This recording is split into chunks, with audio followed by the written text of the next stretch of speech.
Good morning, good afternoon, and good evening, wherever you are. Welcome to the Green Transition Show with me, Dr. Francis Tuokuu. Fashion is often celebrated as a symbol of creativity and self-expression. But behind the glamour lies a growing global waste crisis. In today's episode of the Green Transition Show, we explore how discarded clothing from wealthier nations, mainly from the global north, is reshaping environments, economies, and livelihoods in the global south. With me is Hajaru Baba Dua. Hajaru, welcome to the show. Thank you so much, Dr. Francis, and thank you for the brief introduction. I'm glad to be on the show. Yes, Hajaru is a sustainable fashion strategist and the founder of DUAH Refashions. She lives in Accra, Ghana. If you have not subscribed to our channel on YouTube, kindly do so that we'll continue to give you insightful conversations. It's going to be an interesting conversation. Hajaru, could you please introduce yourself well? I didn't introduce you well. I only mentioned your name and your interest. But can you introduce yourself to our audience? Tell us what you do and why you are even interested in waste, or some people call it trash. Why are you interested in sustainable waste or sustainable fashion, and generally the waste industry? Okay, thank you so much for the question. So, as you rightly stated, my name is Hajaru. My full name is Hajaru Baba Dua. I was born and bred in Tamale, Ghana, but I had my university education with the African Leadership University on the Mauritius campus, where I studied social sciences. I call myself a sustainable fashion strategist, which means I do any and everything to make fashion sustainable. As part of the work that I do is if I'm a founder of a sustainable fashion brand based in Tamale called DUAH Refashioned, where we are recycling and transforming textile waste into reusable items, especially women's clothing. A conversation we'll dive into later in the discussion. More of the work that I do is creating awareness on fast fashion and overconsumption on TikTok and LinkedIn and other social media platforms. I'm interested in sustainable fashion because I'm someone who loves fashion. And when I look at the fashion industry and I see something bad happening to the fashion industry, and I see something that is crippling the fashion industry gradually, I feel like I should come in and start doing something about it and start educating people about it. So this is just one of the reasons why I'm into sustainable fashion. Now, when we talk about fashion waste, what exactly do we mean by that? What exactly is fashion waste? Or is it the same thing Okay. as is it the same as waste or trash? We talk in recycling. Is it the same, or fashion waste is different? I will say yes and no at the same time. Because yes, when you look at the fashion waste, it's also discarded clothing. Just like when you look at the packaging industry or the plastic industry, it's also discarded plastic, and same for electronics. So I'll say yes in that regard.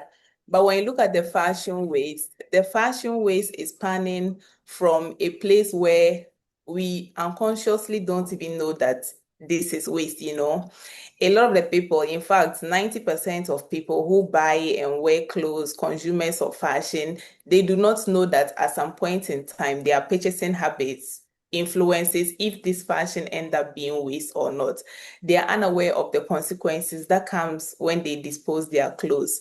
So this is why I said no. But in general, fashion waste and general waste can be the same.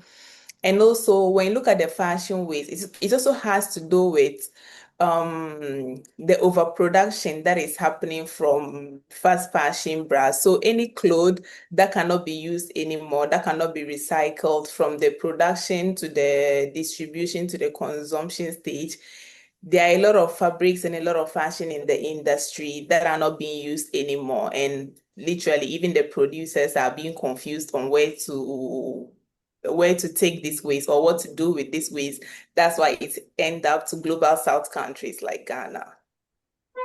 How big is the problem? It seems to be a big problem. How big is it? Yeah, the fashion problem is a very big problem.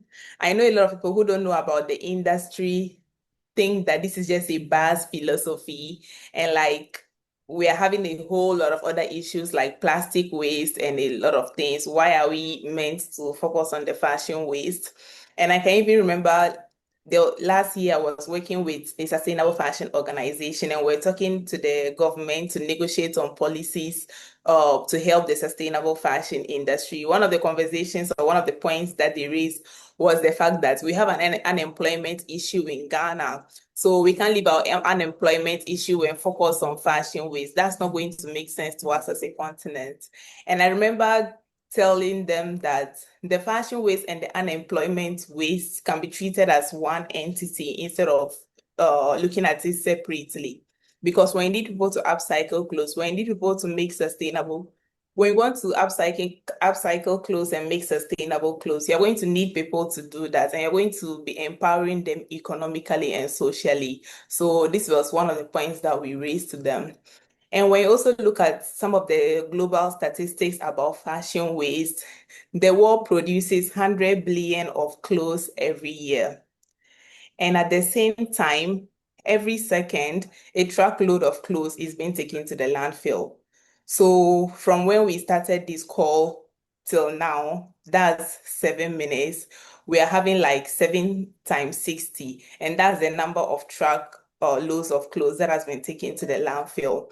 And if the world decided that we are not going to produce any clothes anymore, we are going to stop producing clothes. Like today, we are closing all fashion industries. No one is making any clothes anymore. With the clothes we already have, we'll be able to dress the next 6 generations without having to produce clothes.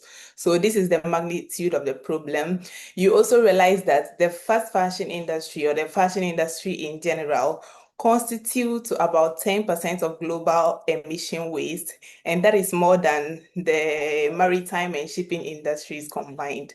So these are just some of the statistics that is showing us how big the problem is. And a part of the environmental issues, the carbon emission issue, you see that fast fashion is affecting a lot of people, and there are a lot of unethical processes that are going on in the process of manufacturing these fast fashion clothes. Yeah, as an environmentalist, this is concerning. If you are watching us, this is the Green Transition Show with me, Dr. Francis Tuokuu. Our guest is Hajaru Baba Dua. Hajaru, can you walk us through the garment industry from a consumer in Europe or America to markets in Africa or Asia? Can you walk us through the used garment industry, particularly? Okay, so I understand your question, but we cannot talk about the life process of the garment from the consumer to the landfill, which is Africa. I'm very sad that I'm saying this without considering the production stage. Because what happens is the consumer in Europe thinks that they are donating clothes to Africa. The consumer in Europe or North America thinks that they are being generous because they think we don't have clothes or they think we don't have the systems and mechanisms to manufacture our own clothes. So for them, when you look at their perspective or when you look at their understanding of the problem, they think they are doing us a favor. They don't know when the clothes get to Ghana, we'll have to pay for the clothes, you know. But when you look at the production stage, why I said the production stage is important is because the people producing the clothes or the brands manufacturing all these clothes are producing in something that we call the linear economy. They do not think about the end life of the clothing. So they are only focusing on the trending mechanisms of the clothing. They are only focusing on how much profit they'll be able to make. They don't think about the people making the clothing. They don't think about the environmental effects. And that's obviously why they don't think about the landfill. So when these clothes get to the consumers are not able to wear it for a long time. They're able to wear it for just a short time and then take it to donation shops. And the thing is, they have donation shops in Europe. but we don't have donation shops in Ghana and Africa. So what happens is these clothes end up as bills. I don't know how that happened, but some way, somehow, it becomes bills and it becomes a form of profit for someone in Europe, you know. So when these bills get to Ghana or get to Africa, the importers, the secondhand clothing importers now have to pay for these bills. And according to research, they pay around 2,000 to 8,000 Ghana cedis to import these bills, which is around 30 to 60 kilograms, you know. And they import these bills, and while they are paying for the bill, they don't get to open the bill and see, okay, this is what is in the bill, or they don't get to select what they want and they don't want. Like they've left everything to fate. They just buy the bill, and at the end of the day, they open it, and whatever they see in it, like the seller do not care anymore. The importer has already paid for the clothes. And according to research, 40% of the clothes that they import is not able to sell, to be sold. So when you go to the Kantamanto market or you go to any second-hand fashion market, what you are able to buy, what you are able to source and shop from is just the 60% of clothes from that bill. So let's just say 60% of 10,000 Ghana cedis. That means that 4,000 Ghana cedis is going to waste, you know. And because of that, it has pushed the people in the market to start brainstorming and thinking about ways of upcycling these clothes, you know. And even though they do their best, the clothes still end up in landfills like Old Fadama. And when it rains, the rain carries these clothes into the water bodies. So this is how the governments move from the consumer to the landfill, that is Africa. And then this is what happens to the clothes at the end of its life. You mentioned Ghana and you mentioned Africa generally, but can you give us specific examples to illustrate the scale of the problem? Specific Okay, examples from Africa or from Asia or from the global south to illustrate the scale of the problem. Okay, so when you look at Ghana, we have the popular Kantamanto market, like I already mentioned. And these clothes don't just stay in that market. Some of it goes into Makola market, and some of it goes to Tamale, some of it goes to Kumasi, some of it goes to Cape Coast. When you go to markets in South Africa, there are a lot of second-hand clothing markets there as well. And when you go to countries like Kenya as well, there are a lot of second-hand clothing in those markets as well. But a lot of the research that I've read on is on Ghana. That's why I'm talking about a lot of the statistics in Ghana. But as we all know, African countries face the same problem. What we are going through in Ghana is not very different from what we are going through in Kenya and South Africa and all the other African countries. So the term waste colonialism is increasingly becoming prominent in literature and in our everyday conversations. Can you explain what that means with regards to the fashion industry? What is waste colonialism?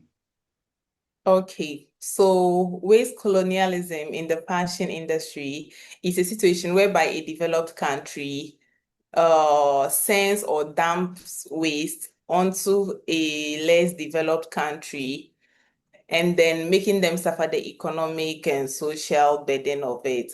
And that is because it's very easy for them to ship clothing from the global north, Europe, North America, China, and all those countries. It's easier for them to ship clothing to us or ship waste to us than it is for them to recycle it up there and make sure that they find ways of solving the fashion waste in their own countries. So yeah, basically this is the explanation of waste colonialism. And when you look at the concept deeply, you understand that it's not just a 21st century problem. You understand that the colonialism that our grandparents and our great grandparents went through is the same that we are going through. When you look at the where the fashion waste is being dumped in what is it called?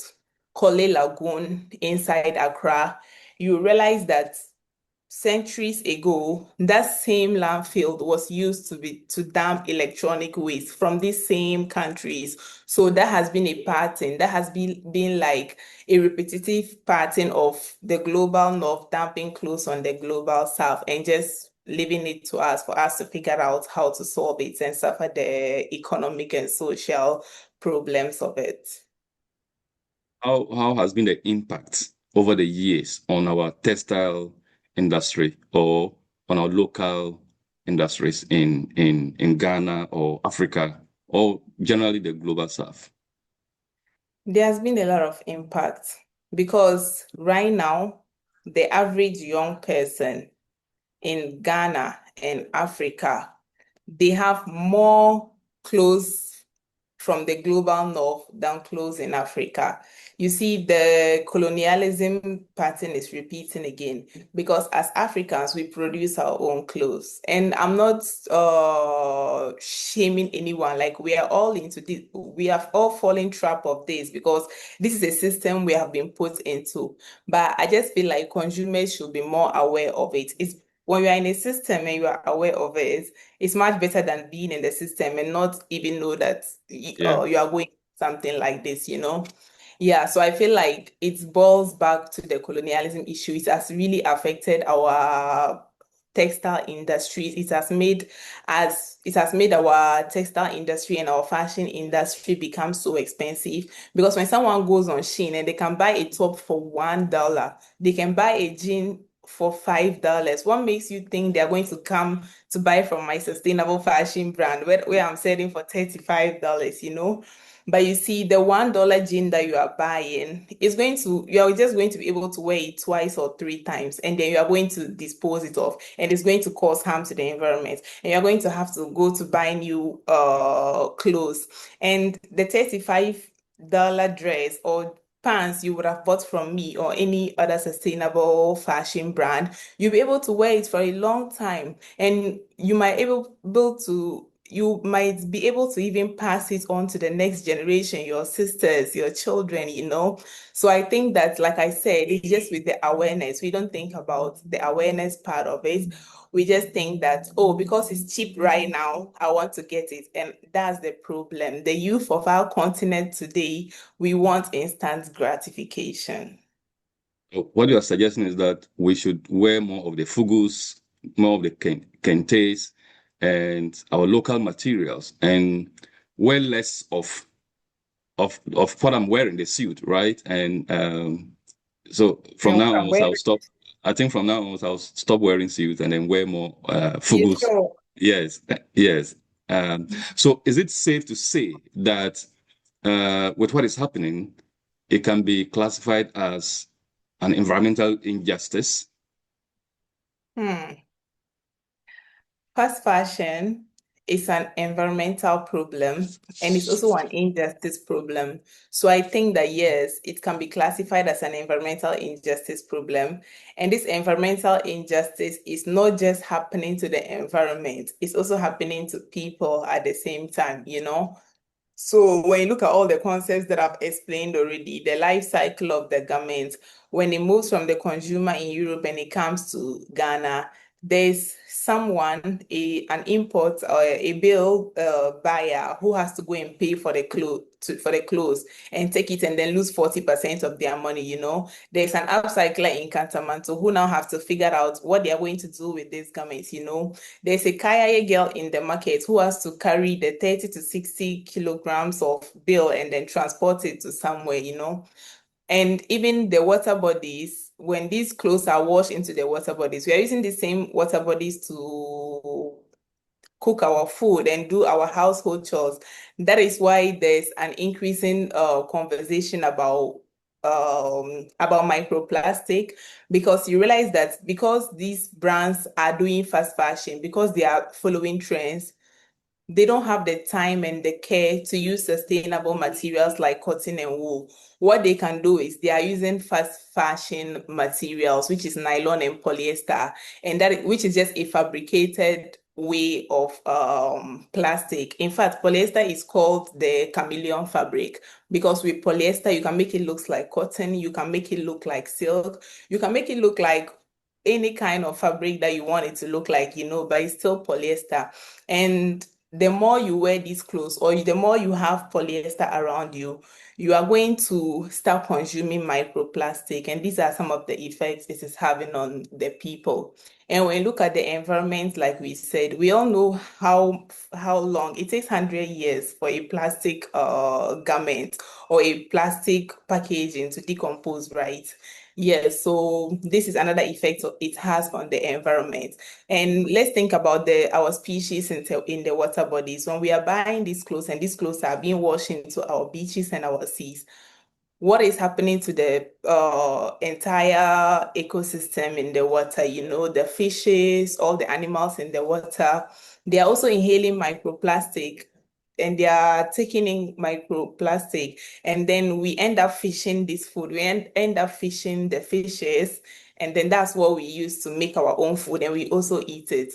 So I think it's high time we start thinking about these issues. And yes, fast fashion is doing a lot of environmental injustice to both the people and the planet. You are watching us. This is the Green Transition Show with me, Dr. Francis Tuokuu. We are live on Facebook. We're also live on TikTok. So if you have not subscribed to our channel on YouTube, we encourage you to do so that we'll continue to bring you insightful conversations such as the one we are having. You talked about environmental issues, environmental injustice. You talked about health implications of waste or fashion waste. For me, I consider myself sometimes as an advocate of women's rights, and I've done some work in that space. Now, so whatever I'm discussing, I want to look at it from the gender lens. Are there gender dimensions to this issue we are discussing, especially in the informal markets?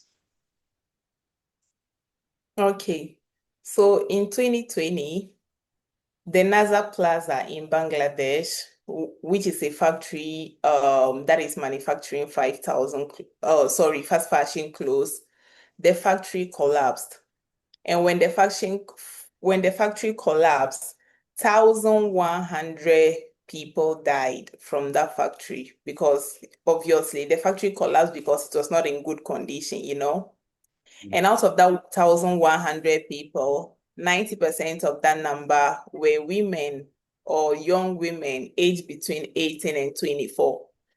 So even at the production stage, let's start there, of a fast fashion garments, is the conversation is already about women. The conversation is already about gender. And even after that, we have the feminization of fast fashion, which mostly when you look at fast fashion brands, when you download the Shein app and open it today, all the models there are going to be women.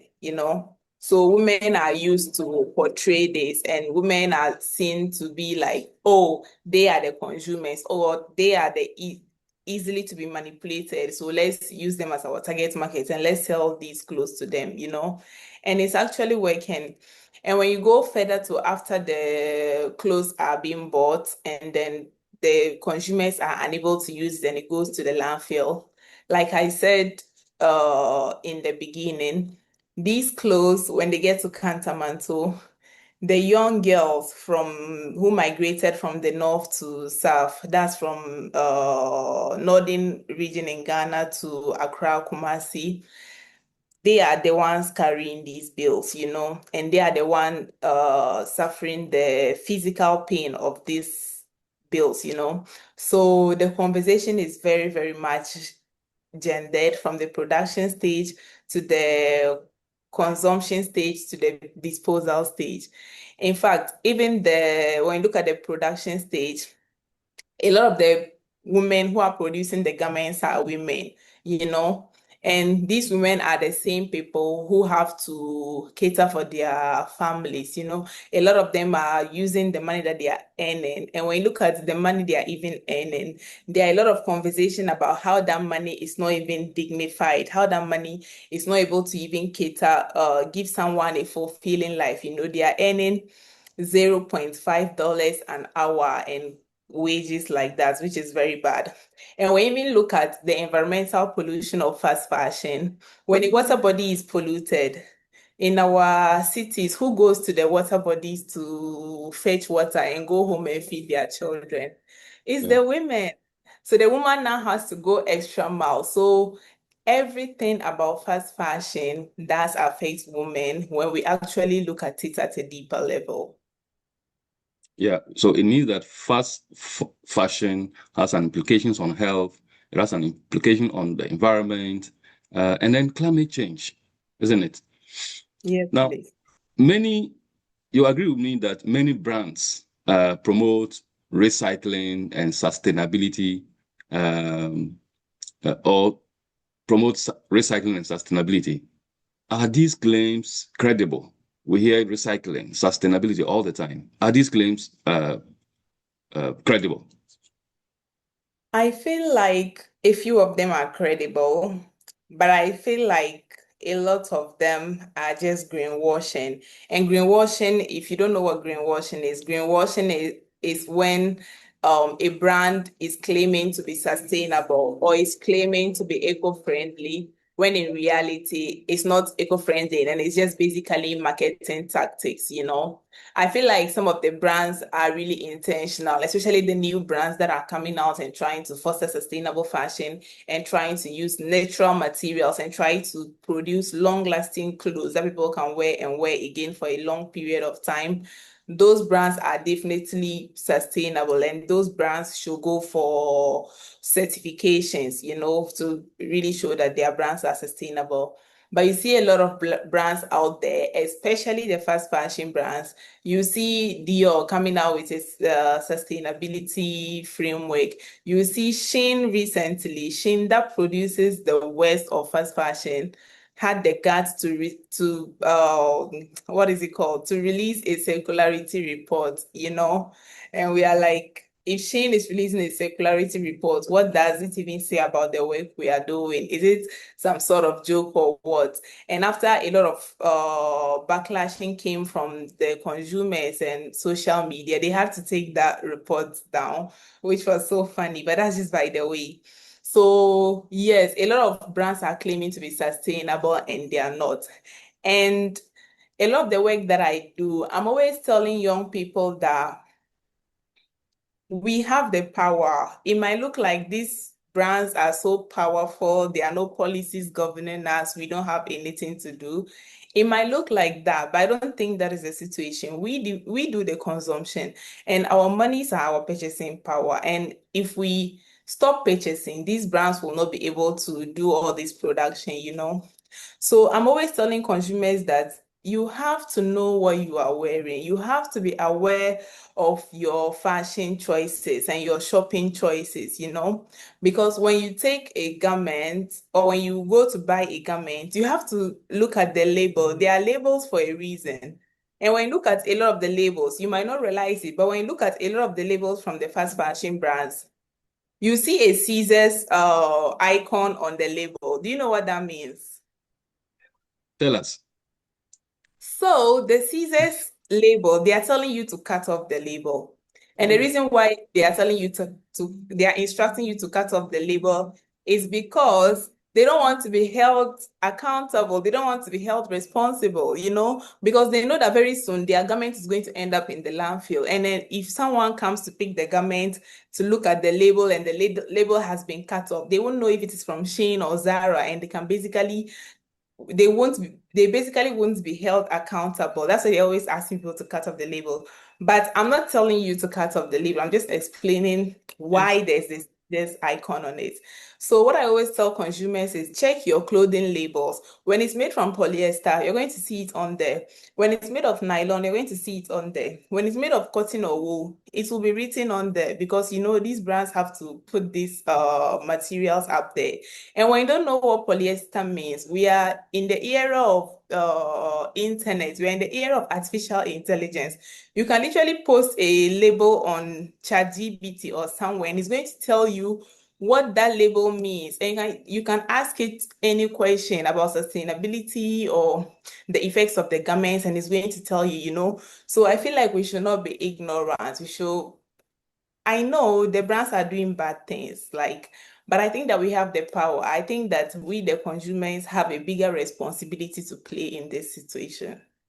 Sure, after this conversation, many people will be mindful of what they buy, and generally they'll be mindful of their garments or fashion sense and choices. If you are watching us, this is the Green Transition Show with me, Dr. Francis Tuokuu. Our guest is Hajaru Baba Dua. She's a sustainable fashion strategist and the founder of Refashions. Right. So tell us a little bit. DUAH Refashion, sorry, DUAH Refashion. Tell us about DUAH Refashion briefly. What kind of materials do you use for your clothes? What exactly do you do? Okay, so DUAH Refashion is a sustainable fashion brand based in Tamale, Ghana. And I started the brand when I joined the Ellen MacArthur Foundation Circular Economy Championship, where we're basically taught about sustainability in the different angles. So the World Economic Forum has a report on the 5 big bets of sustainability in Africa. So basically, Africa is transitioning into green jobs, and Africa is also looking at, these organizations are looking at ways of making of using the green industry to provide jobs for young people, you know. So when you look at the 5 big bets, we have the packaging industry, which is plastic, we have clean energy, we have the fashion industry, we have electronic waste, and we also have agricultural waste. So when I did the Circular Economy Championship course, the sustainable fashion was part of it, and it's something that really stood out for me because I had worn clothes all my life and I didn't know what sustainable fashion was, and I had never come across that concept. So after the program, I got to submit my project, and my project was using fabric waste of cars to produce clothes. So, you know, when you go to our communities, especially in Tamale, you find that there are a lot of seamstresses and there's a lot of fashion activity that is sewing, cutting going on. But according to our research, we also realized that at the end of the production process of these African clothes that we wear, you realize that 1/3 of that clothing go to waste or go to the fabric scraps, which end up being burned and also choking the gutters and all that. So that is how we started collaborating with the seamstresses, and we started gathering this fabric waste, and we are making bags and clothes out of it. We are currently working on a collection which is called the Eco-Feminist Collection. And the reason why we label the collection this way is because ecofeminism is a concept that believes that, or that says that the systems oppressing women are the same systems oppressing the environment, which is the patriarchal system, you know. So basically, these people just see women and the environment as resources that they can only take things from, and they don't care about what happens to them next. So this is why we are launching this collection, and everyone should watch out for it. Yeah, thank you for that. You mentioned circular economy. I'd like to know, is circular fashion, there's also another term called circular fashion, circular economy, circular fashion. So is circular fashion a real solution to the fashion waste, or it is simply overstated? Dr. Francis, thank you so much to this question. If you ask a whole lot of other people in the sustainable fashion industry, they might give you the same answer, but I'm going to give you a different answer. If you ask a lot of people in this industry, they're going to tell you yes, and they're going to tell you we recycle the clothes and we make sure that we add value to the clothes and we export it back to the global north, you know. But I have a different perspective on it. I feel like the solution to the secularity in fashion, or the solution to fast fashion, should not be Africans allowing secondhand clothes to come into our countries, and then we now find ways of recycling it. What happened to the person who produced those clothes? What happened to the person who did the overproduction? What happened to all these countries who are causing this harm, you know? So in my perspective, I think that secondhand clothing should be banned in Africa. This has happened in Rwanda, it has happened in Botswana, and even Burkina Faso. And these economies are living. You know, these countries still have fashion economies that are thriving. And then I know there are organizations in Ghana that are talking about the banning of secondhand clothes, that are saying we should not ban secondhand clothes because there are 30 million people in Kantamanto who are having their livelihoods on this secondhand clothes, and banning it is going to literally leave them unemployed. And to me, I think that this concept is nothing more than an insult, because before this, all these people had work, all these people had source of livelihoods, you know. From where I come from in Tamale, Ghana, the Dagomba people, each family has their own crafts, you know. When you look at we have people who are blacksmiths, and that is the lineage of their family. They grow up being blacksmith, they raise children who are being blacksmith. We have people who are butchers, they raise children who end up becoming butchers. We have people who are warriors, you know, they grow up and they raise their children to be warriors. So we have economies and business models that are waiting for us, telling us that if we ban secondhand clothing, we will not be able to have a living for ourselves. Like I said, I see it as a form of insult. And we cannot continue saying, okay, because there's a fashion problem, you know, let's ask for reparations, you know, let's wait. I still believe in reparation, but I think reparations should be paid for the damage that has already been caused, but not continuing to do the damage. I feel like secondhand clothing should be banned. The global north should handle their secondhand clothing. And how I see Africa to be the solution to sustainable fashion is Africa has arable land. We all know this. This is general information. And with that arable land, we'll be able to plant sustainable cotton. We'll be able to produce sustainable fabrics. And we have the crafts in our hands. Like I said, there are people who grew up being weavers and a whole lot of handicrafts, and they are making fashion pieces. So what we can do is we have to leverage these skills that we have. We have to put in systems and mechanisms to make sure that these crafts that we have is able to multiply and is able to produce a whole lot of clothes, or like produce clothing that the world need. You know, I'm not just saying we should produce a lot of clothes that people don't need. We have to produce clothes that the world need, and we can export it to the rest of the world. And that should be the alternative to fast fashion. But instead of bringing a second hand to our countries and then continuing to upcycle it. I was going to ask you what the governments of the global south, particularly those in Africa, are doing. Are they do they have policies in place to regulate the importation of secondhand clothes or used garments?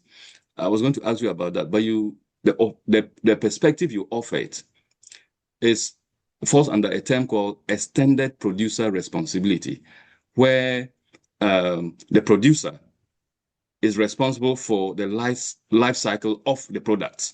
So if you are in Europe and you are producing a cloth or a garment, you should be responsible for the life cycle of the garment from the time it is produced to the time it ends. The life cycle, the life ends. Yes, so you should be responsible. So I think that African governments will have to set up and develop policies that will ensure the regulation of imported goods.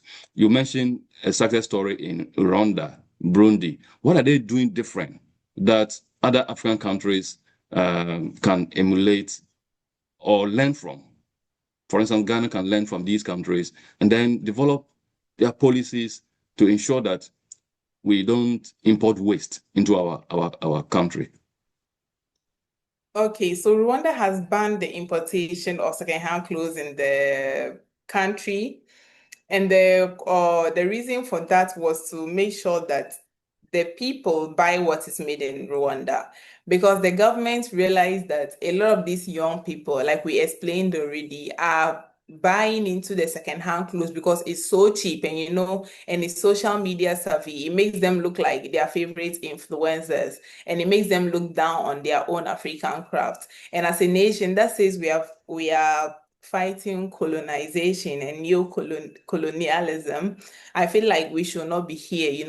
So I feel like what the Rwanda president has done is a very good initiative, banning secondhand clothing and investing in the local markets, in the local fashion markets, so that they can have a productive business model that can serve the people in their country and even get to export their clothing to other countries. Okay. Are you optimistic about the future? Tell us. Yes, I'm optimistic about the future, but the way we look at solutions, the way solutions are being presented to us, our problem is we are always our problem as Africans, we the ones going through the problems, never cry out and find solutions to our problems. We are always seated somewhere, and then a random person from the global north or from somewhere comes and starts telling us that, okay, this is a problem you are facing. This is how you should solve it. And for all you know, they don't really care about you. They're just giving you this idea because they have their own profit that they can benefit out of it. And they're going to repeat the cycle of colonialism that they've already used on you to put you in that situation. Someone outside of Ghana has never carried second-hand bills, so they should not come and tell us how to solve our second-hand bills issue. They don't pay for imported clothing. They don't stay in Old Fadama where these clothing are. The people staying in those places and the people on the ground facing these real problems are the ones supposed to be talking about the solutions. But I think that like this extended producer responsibility policy you are talking about right now is a policy being formulated by the European Union, and I'm not saying it's a bad thing. I'm just saying Africa, we as Africans should start coming up with our own policies. Why are we waiting for someone in the Europe to formulate a policy to work for us? It's like this is what we've been doing all this while. The Ghanaian government should come up with its own policy, like Rwanda has done. Rwanda has seen that, look, the solution to this is for us to ban second-hand clothing. We can never overproduce and recycle our way out of it. Only 9% of clothing that gets produced get recycled. So recycling is like, let me call it damage control. It's not really the real solution. The real solution is what I told you already. We have to empower our local industries. We have the growers population of young people in Africa. We have the can-do spirit. We are creative. We are able to do our own things. We should be able to live without having someone to come and tell us what to do. If you have enjoyed the show, we encourage you to subscribe to the channel on YouTube, the Green Transition Show on YouTube. You can also follow us on TikTok, LinkedIn, and Facebook. We thank our guests.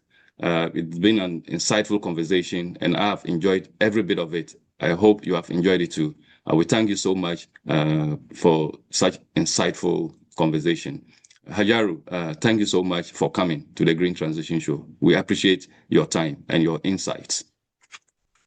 Oh, Dr. Francis, thank you so much. I really had fun talking about this topic. I had fun talking to everyone.